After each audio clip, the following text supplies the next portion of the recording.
My name is Evelyn Sterling, and I am the granddaughter who inherited $5 billion from the family who cast me out. I was 18 when my parents threw me out with nothing but a duffel bag, telling me I'd never make it without them. My brother Nathan was the golden child, charming, flawless, admired by everyone.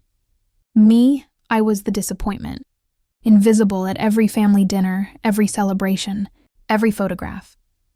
I had grown up quietly, sketching in my notebook, reading novels long after Nathan had gone to bed, pretending I didn't notice their disdain. Every accolade I earned, every poem I wrote, was met with shrugs or that's nice, but it won't get you far. But I was stronger than they thought. And soon, they would learn just how much.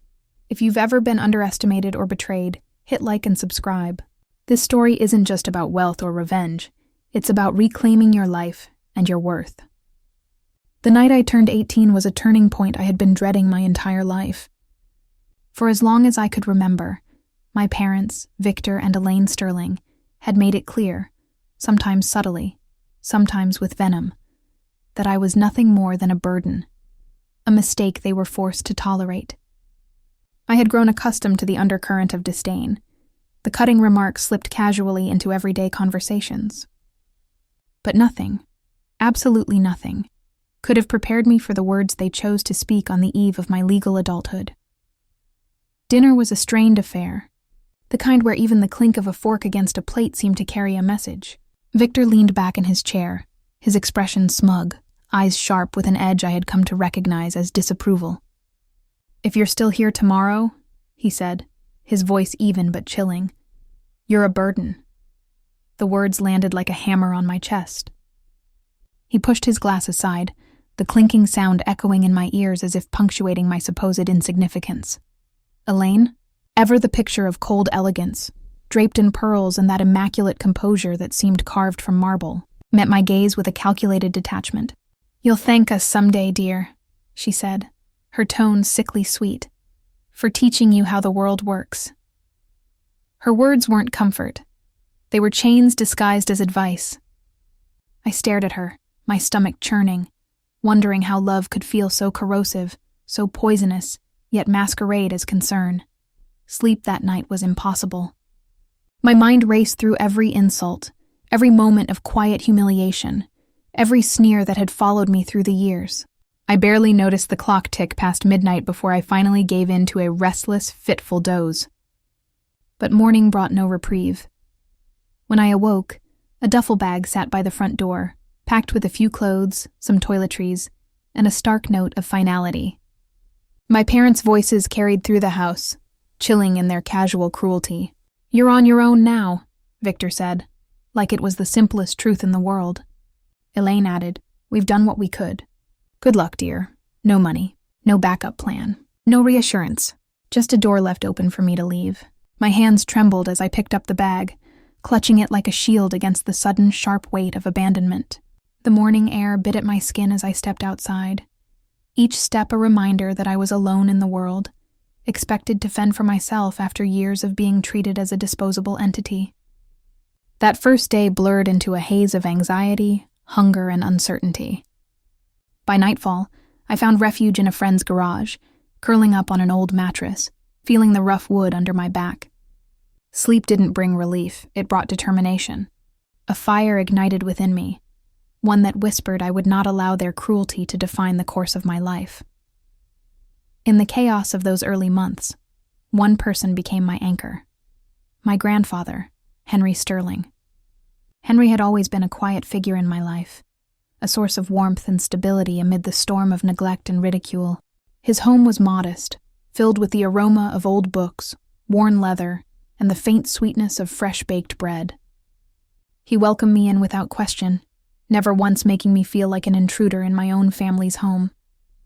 Henry had a way of seeing through the cracks, through the pain I tried to hide. "You're tougher than they know, Evelyn," he said one evening, pressing a folded bill into my hand as we sat at the kitchen table. His eyes, warm and steady, carried an unshakable faith in me. Those words became my lifeline, the quiet drumbeat that kept me moving through years of scraping by, waitressing late nights, studying part-time, renting a tiny studio that smelled faintly of mildew, living hand-to-mouth with barely enough to survive. Each day was a battle, but I found solace in small victories. A tip that felt like recognition, a student loan approved, a note from Henry tucked into my pocket with a quiet, "You're doing well, my girl." When Henry passed away, grief struck me like a physical blow. I had known it would be coming, but nothing prepared me for the hollowness that followed. His passing left a void so deep I felt it in every waking moment, a silence that no one else could fill. But along with sorrow came an unexpected summons, a formal letter, crisp and precise, asking me to attend a will reading at the courthouse. My parents would be there, of course, as would Nathan, my older cousin who had always seemed to float through life on privilege alone. The courthouse loomed as I approached, its stone facade cold and imposing. Inside, the air smelled of polished wood, ink, and something faintly antiseptic. I spotted them immediately. Elaine in pearls, her posture impeccable, her smile poised but hollow. Victor in a tailored suit, eyes calculating. And Nathan, lounging as though the world owed him applause, the picture of entitlement. Elaine leaned in toward me, whispering in that syrupy voice she always used. "We'll handle everything for you, darling." Victor nodded, already calculating the gains he believed were his by birthright. Ms. Clara Holt, Henry's attorney, began the proceedings with a steady, professional calm. Her presence was reassuring, a buffer against the storm of my family's expectations and greed. She cleared her throat and began to read from the will, each word resonating like a bell toll.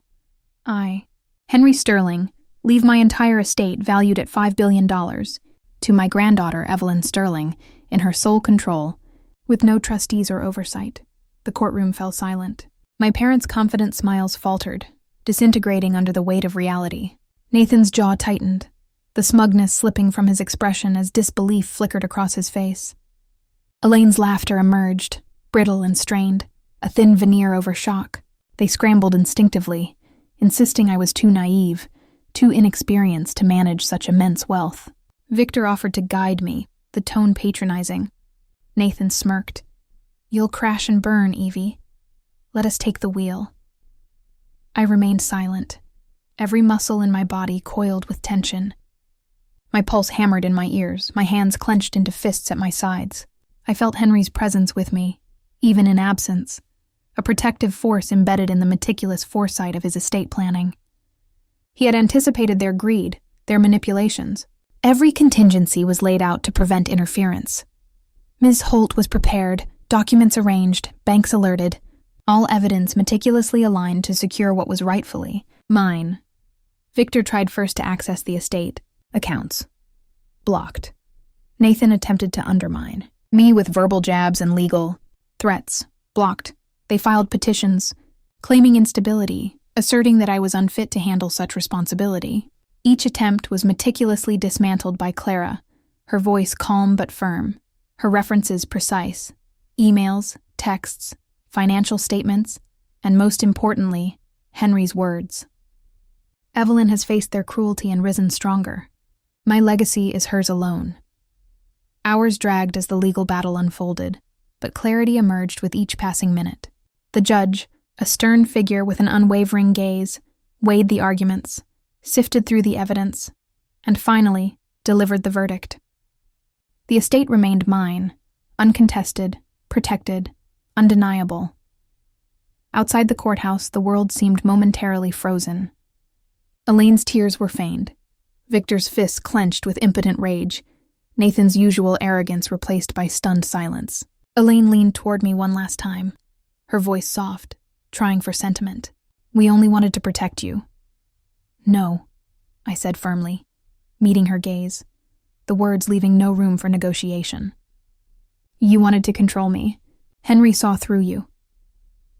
A sense of liberation washed over me, mingled with the quiet satisfaction of justice realized.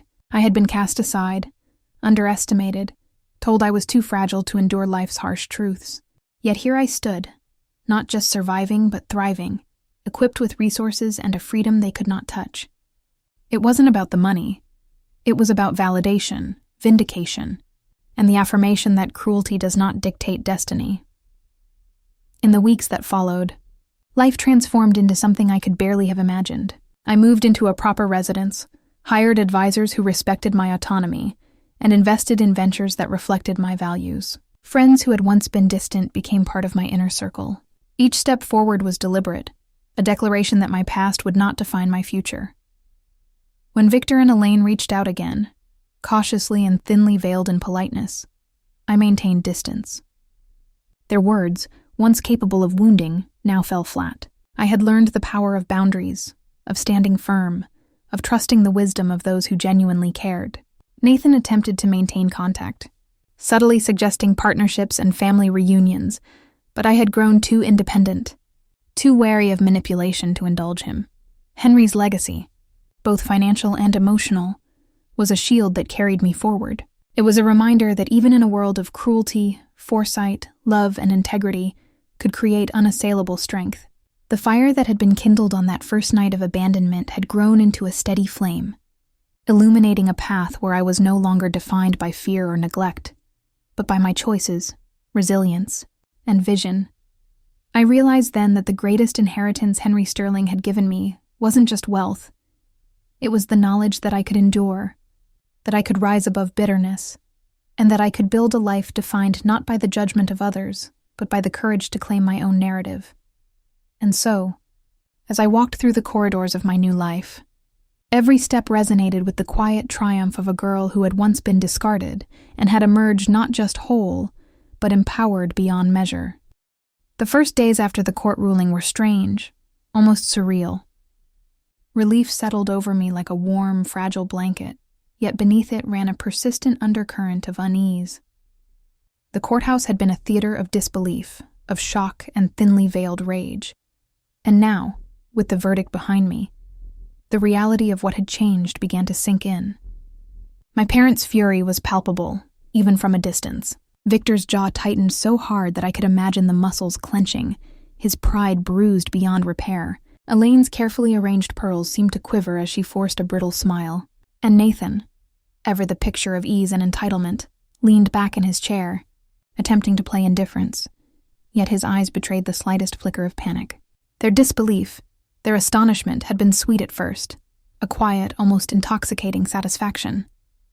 But instinct told me their rage would not remain contained. Victory in court was only the opening move. The war of wills had just begun, and I had to prepare myself for the battles still to come. I moved into a small apartment, tucked away from the ostentatious opulence of the Sterling mansion that had never truly felt like home. Unlike the cold grandeur of that house, this apartment was modest, warm, and completely mine. The walls didn't glimmer with gold or marble, but they were untainted by the whispers of judgment that had haunted me for years. For the first time, I could breathe without feeling watched, evaluated, or diminished. Every corner, every piece of furniture, every ray of sunlight filtering through the window became a subtle declaration of autonomy. I allowed myself to unpack slowly, carefully, letting each act be a small ceremony of independence. Each choice, where to hang a painting, what rug to lay on the floor, which books to place on the shelf, felt like reclaiming pieces of myself I had been denied for so long. Henry's lessons, his quiet wisdom echoed constantly in my mind. He had always spoken of patience, observation, and careful calculation. Every conversation at his kitchen table, every story shared during lazy afternoons by the fireplace, seemed to have prepared me for this very moment. With Clara Holt guiding me, I began the intricate process of securing my inheritance. I organized finances, met with advisors, and ensured that every dollar Henry had entrusted to me was beyond reach of manipulation. But I didn't delegate blindly. Every decision, from investment strategies to charitable contributions, was mine. Each choice, deliberate and thoughtful, reminded me that I was no longer the powerless girl my parents had cast aside. But it was not long before the Sterling family machine began to turn. Victor made the first move, predictably aggressive, attempting to reclaim control through the channels he knew best: business influence. Calls, emails, and carefully phrased promises flooded clients and associates, each one designed to circumvent my authority, each one carefully recorded and documented by me. I didn't react with panic or anger. I observed, cataloged, and preserved evidence.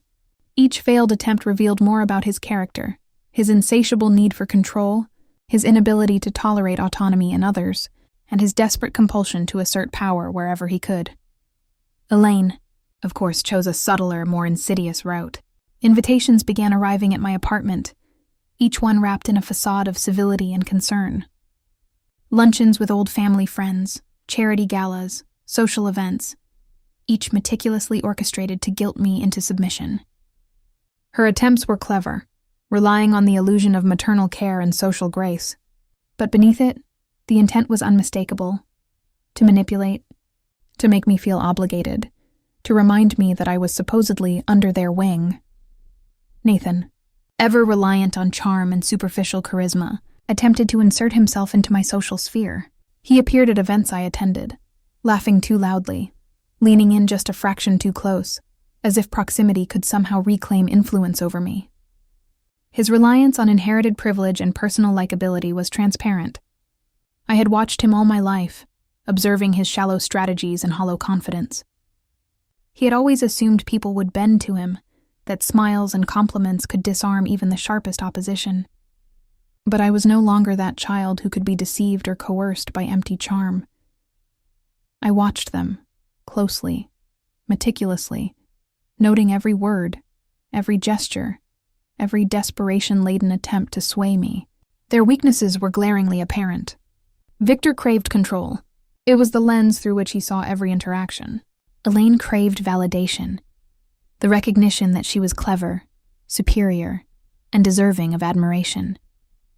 Nathan relied on charm, the illusion that charisma could override reason and judgment. And yet, as I observed, I realized that they were unraveling on their own. Every attempt at manipulation, every subtle pressure, only exposed their insecurities more clearly. I didn't need to confront them directly. I only needed to guide the pieces, to let their flaws be their undoing. Nighttime became a period of quiet reflection and strategic planning. I would sit in my apartment, the city's hum outside my window blending with the soft flicker of lamplight, replaying memories I had once thought painful. Every cruel word, every dismissive smirk, every birthday endured in solitude passed through my mind like a film. But sorrow was replaced by a focused calm. I wasn't seeking revenge and anger. It was too raw, too chaotic, too easily anticipated. Instead, I was preparing a strategy, a precise, measured reclamation of everything they had tried to strip from me: respect, autonomy, and dignity. Victor's attempts escalated quickly. One evening, he tried to access one of my accounts using forged authorization. Clara's proactive measures ensured the bank immediately flagged the attempt. I could almost feel his panic from hundreds of miles away, like a ripple of energy radiating across the distance. Nathan, meanwhile, attempted to mask his concern with feigned empathy, calling me later that evening. "Evie, can't we just talk? We're family," he said, a practiced blend of pleading and charm, attempting to create the illusion of intimacy and obligation. I held the phone loosely, letting his words hover in the air before I responded. "Family isn't about control, Nathan," I said, soft but firm, deliberate in my tone. Henry saw through it. I see through it too. There was a pause, long enough to feel the tension stretch across the miles, before the click of the phone signaled the end of the call.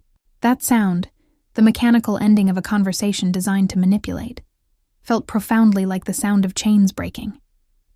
For the first time, I realized the full scope of what had shifted. I wasn't a child anymore. I wasn't powerless. The game had changed, and they had no inkling of what was coming next. In the following days, I explored my freedom with cautious determination.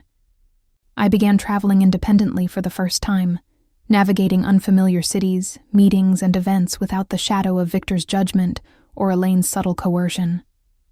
Every step, every decision, was a declaration of autonomy. I immersed myself in opportunities that had once been out of reach, attending conferences, connecting with entrepreneurs, and engaging with people who shared my values. Each interaction became a test, each choice a statement. My life was my own, no longer subject to manipulation. Victor attempted to rally allies, trying to undermine my credibility and authority through whispers, insinuations, and rumors. Elaine continued to manipulate through social channels, sending carefully worded messages that hinted at guilt, shame, or obligation. Nathan relied on his charm, hoping social connections could be leveraged to pressure me into compliance. Yet, each effort faltered against the calm clarity of observation and preparation I had cultivated. Their attempts, desperate and transparent, only reinforced the power of patience. I established a rhythm to my new life. Mornings dedicated to managing finances and planning investments. Afternoons immersed in strategic development. Evenings reserved for reflection and long-term planning. I kept detailed notes on every interaction, every subtle attempt at influence, every sign of weakness or vulnerability. Gradually, a pattern emerged. A blueprint of my family's behaviors and insecurities that allowed me to anticipate and counter their maneuvers with precision. Distance became my shield. Victor's anger, Elaine's guilt tactics, Nathan's charm, they were distractions, ineffective attempts to unsettle me. I no longer allowed myself to be ensnared by them. I observed from a place of power, letting their own flaws unravel them. Each blocked attempt, each thwarted petition, each unsuccessful effort to manipulate was a reaffirmation of the autonomy I had claimed. I was no longer a passive participant in their schemes. I was the strategist, calmly orchestrating my life while they faltered. At night, I allowed myself to feel the weight of independence fully. The fire that had been sparked the night I was cast out had grown into a steady flame. I recognized that my parents' attempts to control me were never about my welfare. They were about preserving their illusion of power. Their anger, their manipulation, their charm, all reflected their insecurities, not my weaknesses. I was free, truly and wholly free, for the first time in my life. The transformation wasn't immediate or easy. Doubts would creep in during quiet moments, a whisper of old fears, a shadow of old limitations. But I countered them with deliberate action, careful planning, and the unyielding belief that my life belonged to me alone. Each morning I woke with renewed clarity, ready to navigate the day on my own terms. I wasn't just surviving anymore. I was thriving, building a life that reflected my values, my choices, and my vision. Through this process, I discovered that power is not merely about wealth or influence. It is about clarity, autonomy, and self-possession.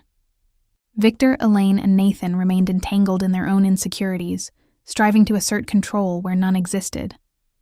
I moved freely, unburdened, unafraid, and unshakable. For the first time, I understood Henry's legacy fully. It was more than financial security.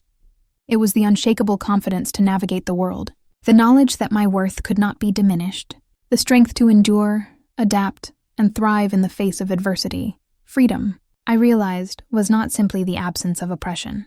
True freedom was the ability to act with purpose, to maintain clarity amidst manipulation, and to protect one's autonomy against all forces of control. I had discovered that freedom, and with it, a profound, unassailable identity. No sterling, no matter how cunning, entitled, or charming, could ever take that from me. For the first time, I understood what it truly meant to be in control of my life. I was no longer defined by cruelty, neglect, or manipulation. I was defined by my choices, my resilience, and my unwavering commitment to claim the life I deserved. The game had changed, and I was leading now, not reacting. I began to move carefully, almost invisibly, like a shadow sliding across a chessboard. Every step was deliberate, measured, and intentional. There was no room for error, no margin for miscalculation.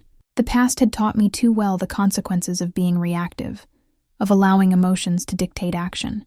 Now, everything I did was strategic, part of a quiet orchestration that would ensure my independence.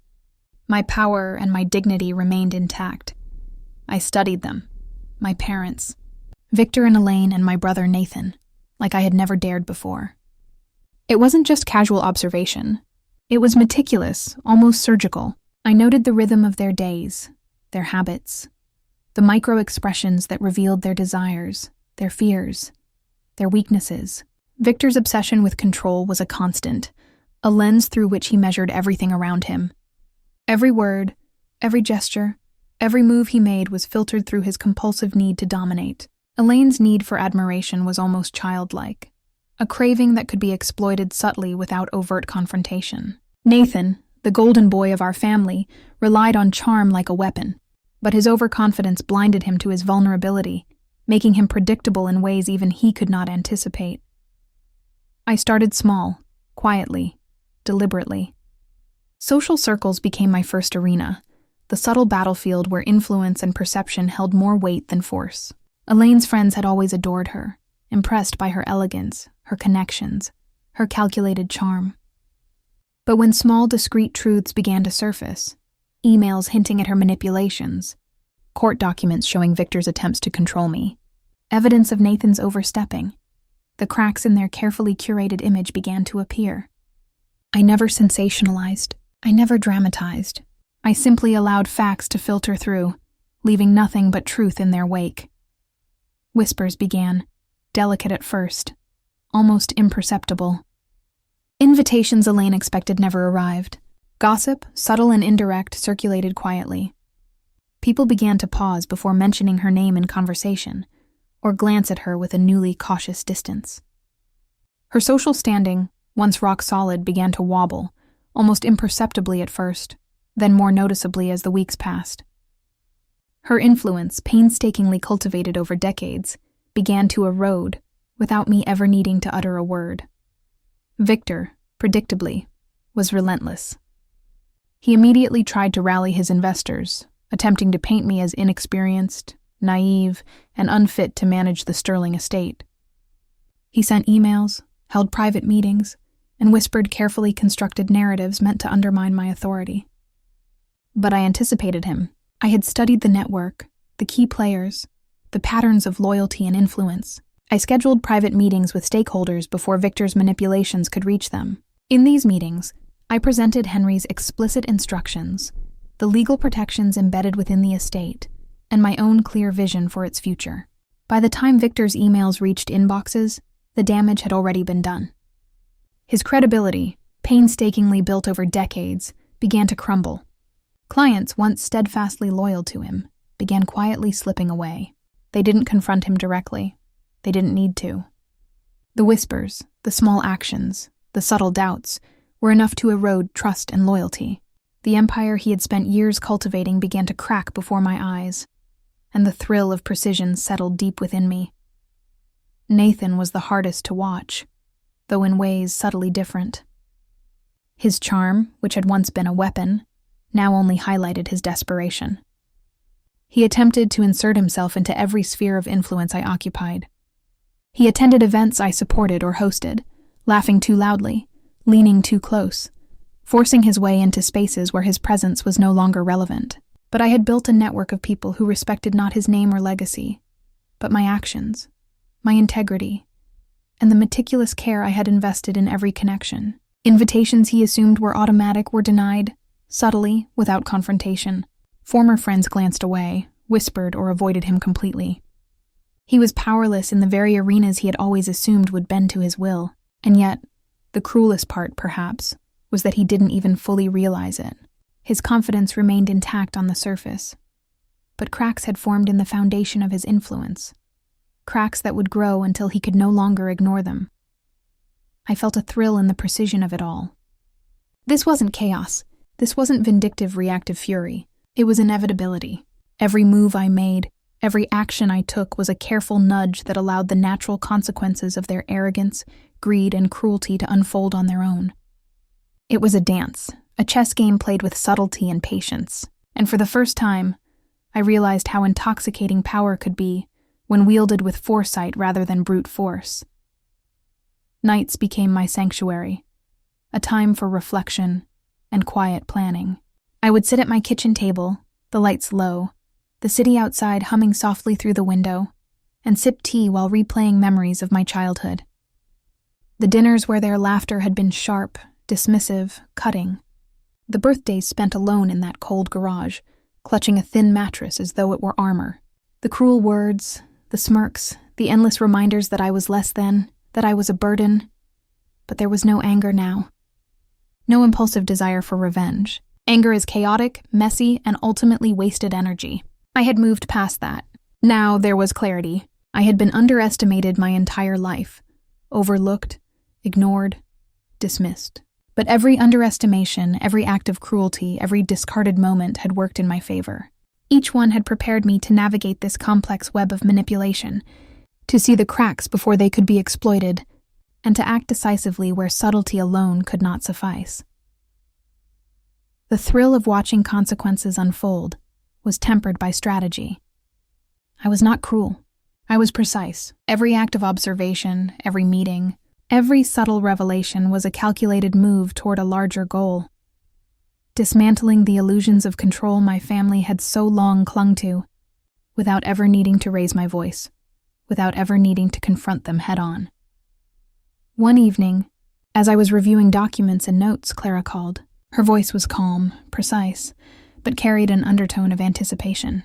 "They're going to make a last-ditch attempt," she said. "Victor wants to challenge one of the smaller legal points. But he's slow and it won't hold. He's grasping at straws. You've anticipated every potential loophole, and the protections Henry put in place are airtight. There's nothing they can do that hasn't already been accounted for." I smiled, leaning back in my chair. The legal battle, I realized, was no longer the real arena. The real battle, the one that mattered, was psychological. It was about influence, perception, control, and patience. And in that realm, I held all the cards. Victor's obsession with control, Elaine's craving for validation, Nathan's reliance on charm. They had played into my strategy effortlessly. I simply needed to wait, to guide the natural course of events, and let their own traits work against them. In the following days, I moved like a shadow through my world. Every meeting, every gathering, every interaction was deliberate. I observed silently, responded subtly, and allowed the consequences of their own hubris to unfold naturally. Victor sent emails that went unanswered, meetings that were avoided, gestures that were ignored. Elaine's social standing continued to erode imperceptibly, her invitations arriving late, or not at all. Her once loyal friends now hesitant, cautious, distant. Nathan stumbled in his attempts to regain relevance, his overconfidence increasingly transparent as people politely excluded him from events, invitations and opportunities he assumed were his by default. I documented every detail, not because I sought proof to wield as a weapon, but because understanding patterns allowed me to anticipate the next moves. Patience became a weapon far sharper than any confrontation. I watched quietly, knowing that each of their desperate efforts only revealed more of their vulnerabilities. At night, I continued my ritual of reflection. The memories of my childhood, the loneliness, the dismissals, the cruelty, were no longer sources of pain, but tools of insight. Each moment had prepared me for this game. I could see the patterns, understand the motives, predict the responses. I was no longer reactive, I was proactive. And in that, I found a quiet, exhilarating power that was intoxicating in its precision.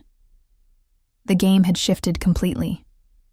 The once dominant figures of my life, Victor, Elaine, Nathan, were now the predictable players, and I was the orchestrator, quietly guiding the flow without ever raising my hand in direct conflict. Every whisper, every hesitant glance, every subtle exclusion was a testament to the inevitability of their unraveling. It was a thrill like nothing I had ever known. Not destructive, not chaotic, but a precise, calculated unfolding of justice in its purest form. The weeks passed, and I continued to refine my strategy. Invitations arrived as I deemed appropriate. Projects moved forward on my terms, and relationships were cultivated based on respect and merit rather than fear or inheritance. Every success, however small, reinforced my confidence. I had moved beyond survival. I was thriving, and the beauty of it all was that my family's attempts to influence or control me only served to underscore the strength of my position. Their arrogance, greed, and ignorance were not obstacles. They were tools I could use to navigate the social, financial, and psychological landscape I now commanded. One quiet evening, as I sat with my tea, the low hum of the city around me, I realized something fundamental. The true victory was not in wealth, not in social maneuvering, not in dismantling my family's influence. The true victory was autonomy. It was the ability to move through life with clarity, confidence, and purpose, unshaken by the attempts of others to control, manipulate, or diminish me. I was no longer the powerless child they had discarded.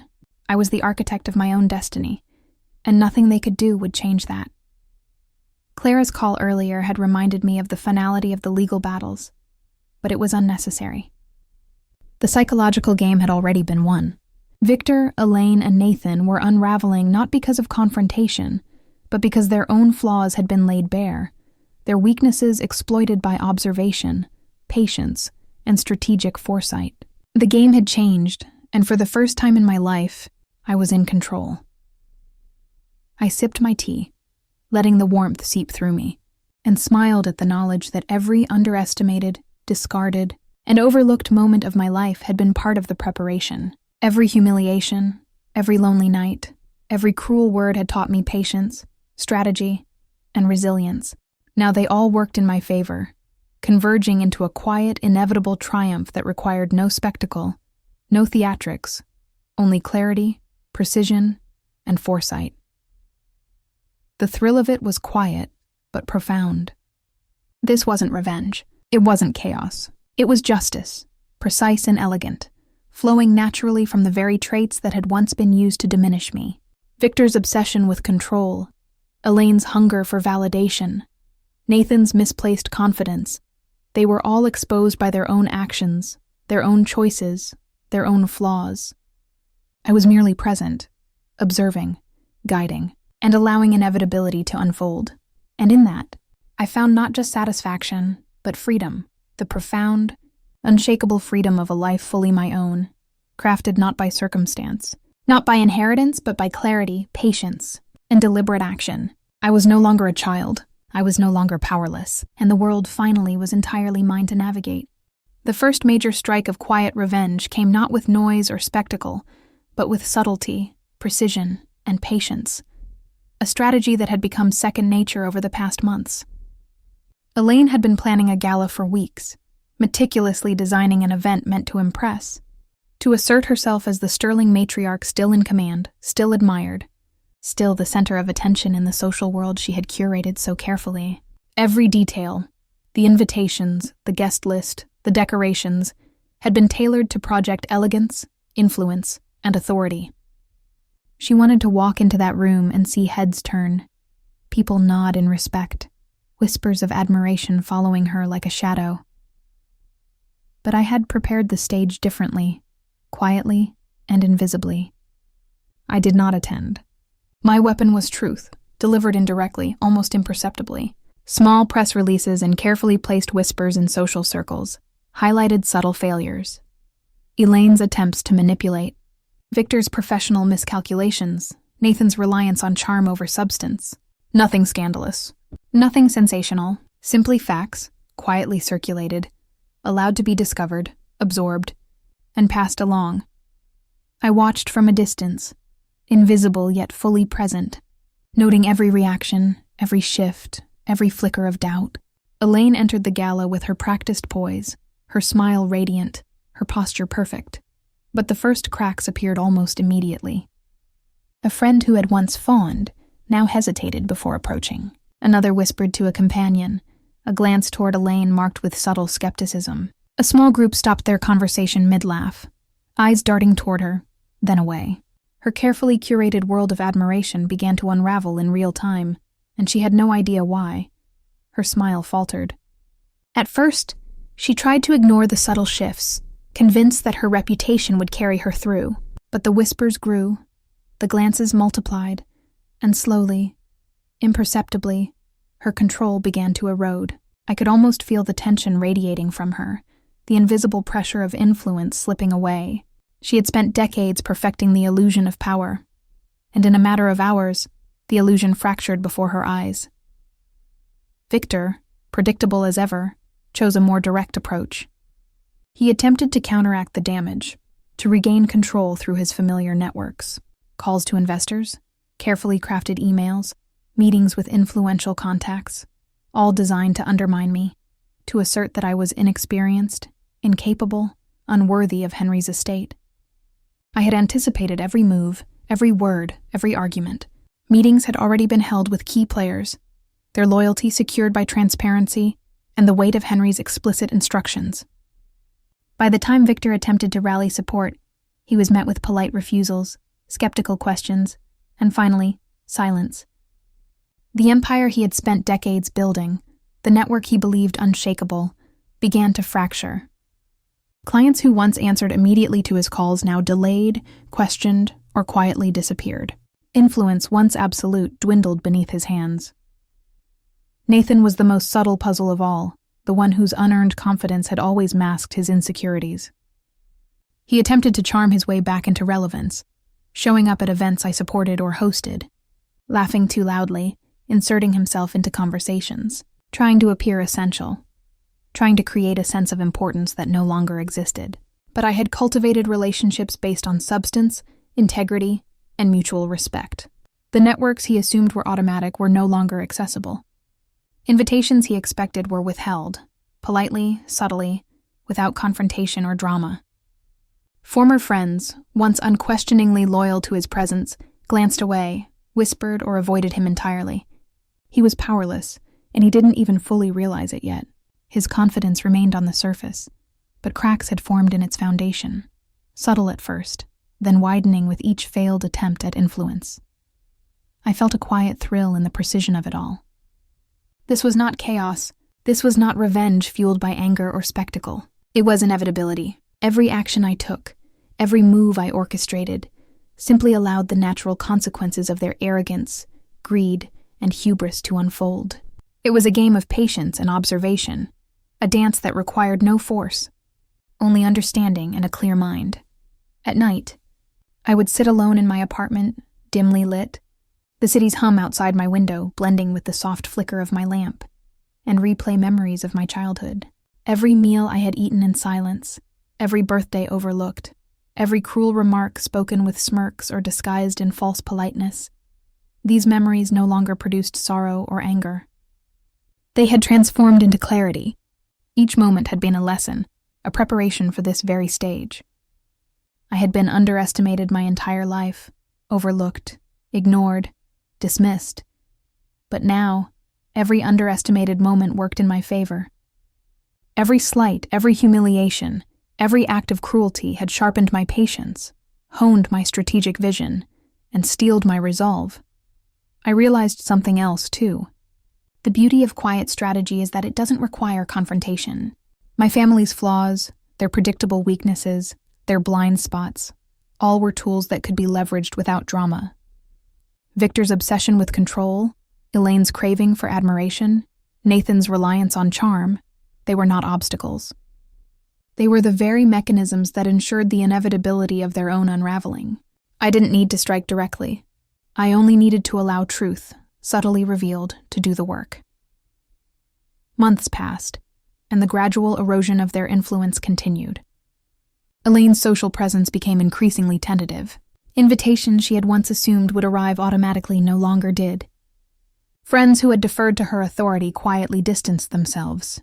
Victor's professional network shifted subtly, clients questioning, hesitating, or simply disengaging. Nathan, once confident, increasingly isolated, found that charm and smiles could no longer forge the connections he needed. And through it all, I did nothing overtly. I observed, guided, and allowed the natural course of consequence to play out. Then came the moment I had anticipated, nearly a year after Henry's passing. The confrontation I had waited for, not born of anger, but of inevitability, presented itself. I found myself driving past the mansion I had fled as a teenager. The sprawling estate, once a symbol of opulence, pride, and the dominance my parents believed they commanded, now looked hollow, almost fragile in the late afternoon sun. The grandeur seemed meaningless, a shell of the power it had once symbolized. On the front porch, Elaine sat, her posture rigid, her hands clasped tensely. The practiced elegance of her demeanor did little to mask the tension etched into her face. Victor paced near the driveway, fists clenched, jaw tight, eyes darting as though measuring the distance to confrontation. Nathan leaned against a column, his usual confidence absent, scanning the area as if searching for an ally where none existed. Their collective presence, once intimidating, now felt almost vulnerable, fragile. I stopped the car, took a deep breath, and stepped out. The gravel crunched beneath my shoes as I walked toward them. They turned simultaneously, disbelief and fury flashing across their faces. Elaine's lips parted, trembling, as she struggled to find the words. "Evelyn, we..." "We just want you to be happy," she said, her voice quivering. "We can help you," I paused, meeting each of their gazes slowly, deliberately. My voice, calm and unwavering, carried the weight of every lesson learned, every strategy executed, every subtle victory. "No," I said, enunciating each word with clarity. "You never wanted me to be happy. You wanted to control me. Henry saw through it. I see through it too, and now, it's over!" Victor's fists clenched further. Nathan opened his mouth to argue, to interject, but no words formed. They had anticipated confrontation, yes, but not with the clarity, the calm, and the inevitability they now faced. And in that moment, I felt no triumph born of anger. I felt only clarity, power, and liberation. I stepped closer, slowly, deliberately, making them feel the presence of someone who no longer feared them. "You built your lives on appearances," I continued. "You thought you could dictate my future. You underestimated me. You always did, and now you are powerless." I could see it reflected in their eyes, the dawning realization that the years of humiliation, the subtle battles, the quiet rise from cruelty, had all led to this inevitable moment. They could see it, feel it, but they could not alter it. Every maneuver, every scheme, every attempt at influence had been anticipated, countered, and allowed to fail without my needing to raise my voice or make threats. For the first time in my life, I felt the full weight of freedom, unshackled by fear, unburdened by expectation, untethered from the chains they had tried to impose on me for decades. I was standing in the place of power, clarity, and purpose. Every memory, every insult, every ignored plea, every moment of isolation had led me to this point. Elaine's breath caught. Victor's posture stiffened. Nathan's gaze faltered. I had not shouted. I had not raged. I had not demanded anything. I had simply let inevitability unfold, guided by observation, patience, and precision. And in that quiet mastery, I realized something profound. True freedom is not won through anger or confrontation. It is claimed through understanding, patience, and the deliberate orchestration of consequence. I looked around the mansion, the sprawling estate that had once been a fortress of their pride, and felt no bitterness, no malice. Only liberation, only clarity. I had risen from their cruelty, from their disregard, and from the quiet betrayals of my past. I had transformed every slight, every dismissal, every act of abandonment into the tools that built my independence. And now, standing there, I understood fully the meaning of resilience, patience, and quiet victory. For the first time, I was not defined by their cruelty or their expectations. I was defined by my choices, my strategy, my patience, and my freedom. And it was more powerful than any inheritance, more satisfying than any revenge. It was complete. The sunlight shifted across the driveway, casting long shadows from the columns of the estate. I breathed deeply, the weight of decades lifting from my shoulders. I was free. They were powerless. And the world, finally, belonged to me, not through spectacle or chaos, but through clarity, precision, and inevitability. The months that followed were quiet, but seismic, a subtle earthquake in the very foundations of my family's carefully constructed world. There was no need for overt confrontation, for dramatic declarations, or for the clamor of public vindication. The battles had already been won in silence, in precision, in the patient orchestration of truth. Every move my parents and Nathan made now unfolded under the unyielding weight of consequence. Consequences they could not fully anticipate and could not control. It was a quiet justice, delivered not with malice, but with inevitability. Elaine's social empire, once seemingly untouchable, began to collapse with an almost imperceptible inevitability. Invitations she had taken for granted vanished, quietly rescinded or redirected. The network she had relied upon for validation, the circle of friends and acquaintances who had mirrored her ambition and maintained her image, began to distance themselves, whispering behind closed doors, pausing in conversations that once flowed freely. The meticulous image she had cultivated for decades, the careful construction of appearances, began to erode, brick by brick, without any direct interference on my part. Her carefully maintained elegance and poise no longer commanded attention or respect. It became a hollow performance, watched by an audience who no longer believed in its authenticity. Victor, ever the strategist obsessed with control, experienced a different kind of unraveling.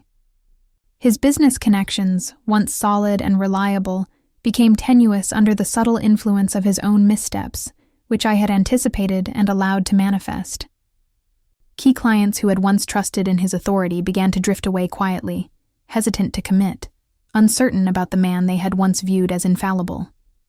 Opportunities he had assumed would fall naturally into his lap were now slipping past him, lost to careful maneuvering I had executed months before.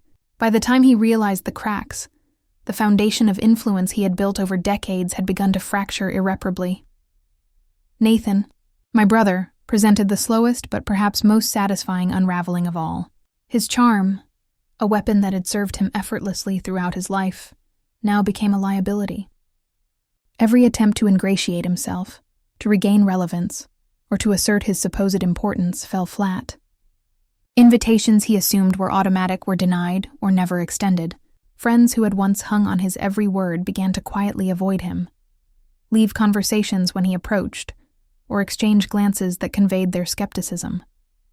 His confidence, previously impenetrable, began to crack under the weight of his own irrelevance. Every smile, every boast, every attempted charm offensive only highlighted the truth he refused to see. He was no longer essential to anyone but himself, and I did nothing to intervene. I didn't need to. The power of observation, patience, and strategic foresight had rendered their own flaws into instruments of their undoing. The natural consequences of arrogance, cruelty, and entitlement played out like a carefully tuned clockwork, precise and unstoppable. I had only to watch, document, and understand. In the midst of their unraveling, I turned my focus inward, toward the construction of a life that belonged entirely to me. Every choice I made, every decision I implemented was deliberate, purposeful, and anchored in values that Henry had once cherished. I purchased a modest home, far removed from the cold grandeur of the mansion I had fled as a teenager, a place that finally felt like sanctuary rather than prison. Its walls, warm and inviting, were a canvas upon which I could build the life I had imagined, a life defined by autonomy rather than constraint. I invested in causes that had resonated with Henry's passions, literacy programs that empowered children to read beyond their circumstances, art foundations that nurtured creativity and expression, mentorship initiatives that guided young adults navigating their own obstacles. Each initiative, each investment, reinforced the independence I had fought so hard to claim. They were extensions of my judgment, my taste, my understanding of the world, and every success further solidified the authority I now wielded, not over others, but over my own life. Despite my deliberate focus on my own growth, the echoes of my family's decline reached me occasionally through whispers, news, and casual conversation. Victor's client base, once flourishing and seemingly invincible, dwindled. Friends and colleagues withdrew quietly, leaving him to face the consequences of the arrogance and control he had long exercised. Elaine's social standing crumbled, a shadow of its former grandeur, her influence waning as former admirers became cautious observers. Nathan's attempts to reclaim his effortless charm failed repeatedly, leaving him exposed and uncertain in arenas where he had once assumed dominance. I never interfered directly, never orchestrated a single move to harm them personally. The weight of their own choices, their own flaws, and their own hubris was more than sufficient. There was a profound satisfaction in this subtle reclamation of power, not the kind born of anger or spite, but the quiet understanding that years of struggle, of invisibility, of being disregarded, had been preparation for this moment. I had not sought vengeance. I had not demanded recognition.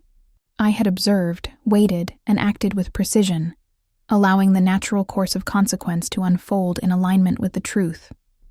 And in this, the most fundamental victory was clear: autonomy. One evening, I drove past the mansion once more. The sprawling estate, once a symbol of intimidation and control, now appeared hollow, almost fragile under the soft glow of the setting sun.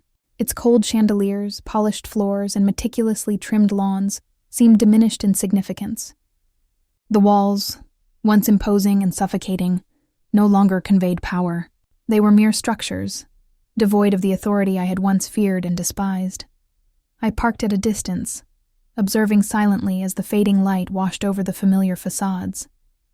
No anger stirred in me. No lingering bitterness or resentment tugged at my thoughts. Instead, there was clarity, a sense of grounding that came from understanding the truth of my own worth. I whispered softly, as if marking the moment in both memory and spirit. I decide my worth. The words felt like a mantra, a quiet acknowledgement that the years of struggle, the isolation, and the relentless need to prove myself were now behind me. Every memory of humiliation, every lonely night spent fighting for recognition, every dismissal, and every subtle act of cruelty coalesced into a single, undeniable truth. The real victory had never been the billions Henry left behind, nor the legal triumph in the courtroom. The real victory had been claiming freedom. Freedom from their control, freedom from their judgment, freedom from the constant need to justify my existence to people who had never truly seen me. The chains that had bound me for nearly 2 decades, invisible yet suffocating, had been removed, one careful, patient, deliberate step at a time.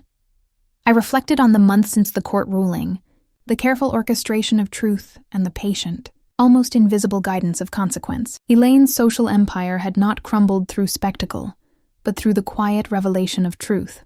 Victor's business network had not shattered through confrontation, but through subtle anticipation and preemptive action.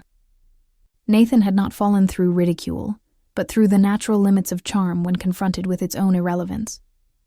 The elegance of this strategy, the precision of its execution, revealed a fundamental principle I had learned through hardship. Power is most enduring when it is exercised through clarity, observation, and patience, rather than force or anger. I walked through my own home, the modest furnishings deliberate and comforting, each choice a reflection of values I had cultivated, decisions I had made independently, with no expectation of approval or influence from others. The quiet of the house mirrored the clarity I felt within. This was my space, my life, and my autonomy, uninterrupted by past shadows or familial expectations. The work I invested in literacy programs, art foundations, and mentorship initiatives resonated with meaning far deeper than wealth could ever provide. These endeavors were an extension of myself, a testament to the lessons learned in adversity, and a reminder that influence built on care, intention, and purpose far outweighs the hollow trappings of inherited status. Occasionally, I would catch a news snippet or overhear a conversation referencing the Sterlings. Victor's once flourishing client base was now a shadow of its former self, a network of relationships quietly dissolving under the weight of his own missteps. Elaine's social presence had waned, her influence receding like a tide pulling away from a sandcastle. Nathan's attempts at recovery were visible yet futile, his charm insufficient to reverse the consequences of years of entitlement and misplaced confidence. And I did not interfere. There was no need to. The natural consequences of arrogance, cruelty, and entitlement were more than enough to solidify the justice that had been quietly unfolding over the past months. Driving past their mansion that evening, I felt a calm I had never known in the presence of their home. It was no longer a fortress, no longer a symbol of oppression or expectation. It was merely a building, empty of the power it had once represented. And in that quiet realization, I understood fully the scope of my own journey. Every hardship, every moment of invisibility, every slight, every dismissal, had been a necessary preparation for the life I now commanded, defined not by wealth, not by social influence, not by recognition from the powerful, but by the autonomy to decide my own worth, to shape my own destiny, and to live unbound by the shadows of my past. I whispered once more, softly, as if imprinting the affirmation into the very air. I decide my worth. The words carried the weight of decades, the liberation of a mind once constrained, and the quiet satisfaction of a life finally, undeniably my own. In that moment, I knew the truth, the years of struggle, the battles against invisibility and cruelty, the painstaking accumulation of knowledge, strategy, and patience had led to this. My real victory was not in wealth, nor in the humiliation of those who had once tried to dominate me. It was in freedom, the most profound, enduring victory of all. In my new life, I found purpose beyond money. I worked with foundations, mentored young women who, like me, had been underestimated, overlooked, or dismissed. I invested in programs that gave children access to books, art, and education, the things that had saved me during my darkest days. Every day, I felt the quiet satisfaction of building something real, meaningful, and lasting. The Sterlings faded further from my life. Victor tried to repair his reputation, but the cracks were permanent. Elaine's attempts at social relevance became awkward, desperate, and unnoticed. Nathan lingered in the background, a shadow of the man he had thought himself to be. I felt no satisfaction in their pain. I felt satisfaction in the inevitability. Their world had crumbled because of their own arrogance, and I had risen because of patience, strategy, and resilience. I often reflected on Henry's words. "You're tougher than they know, Evelyn." Those words had been my anchor through years of struggle. They reminded me that strength was often quiet, invisible, and enduring. Revenge, I realized, didn't have to be loud. It didn't need to be dramatic. True revenge is quiet, deliberate, and total. It's reclaiming your life and watching those who doubted you falter on the weight of their own flaws. Driving past the mansion one last time, I whispered into the night, "I decide my worth," and I meant it. Not wealth, not influence, not revenge, but autonomy. That was my true legacy. That was my real victory. If you've ever been underestimated, dismissed, or told you weren't enough, remember this story. Strength isn't always loud. Revenge isn't always violent or chaotic. Sometimes it's quiet, precise, and inevitable. It's about standing firm, reclaiming your power, and proving that your worth can never be stolen. If this story inspired you, hit like, subscribe, and share it with someone who needs to see what's possible when courage, patience, and strategy meet opportunity. Your real triumph isn't measured by what you take. It's measured by what you refuse to let define you.